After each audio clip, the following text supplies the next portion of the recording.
Naglalakad sina Doña Victorina at Don Tiburcio.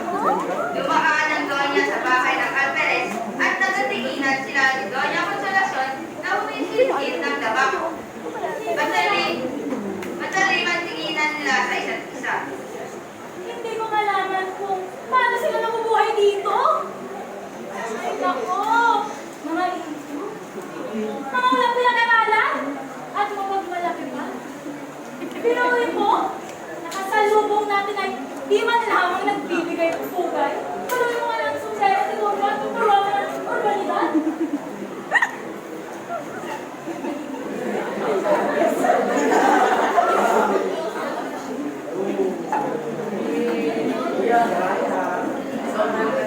Ano nangyayari sa iyo, Donya?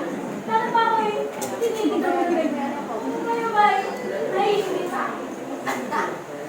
Ano? Ako, naiingit sa'yo. Oo nga, naiingit ako sa'yo kulot na bubok. Bawa ka. Nasabi ko sa'yo. Turuan mo. Tuturo mo.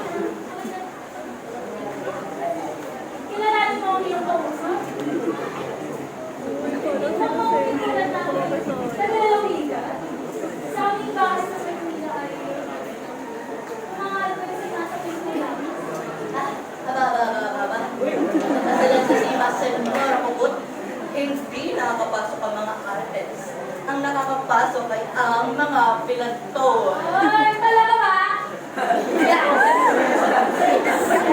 Ako rin. Kaya kami mag-usap sa'yo doon. Kailangan ng pera. Hoy! Hindi ko alam kung sino kayo at kung sino ang iyong kasama. Nasabi niya ata sa kanila ng aking asuna. Uy, Jeff! Kailangan na!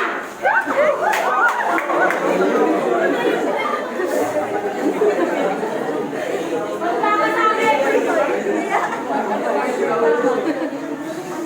Ay, talaga?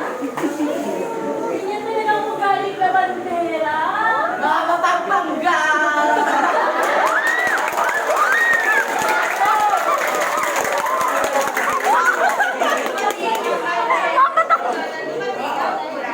Ipangawati ng dalawang Doña.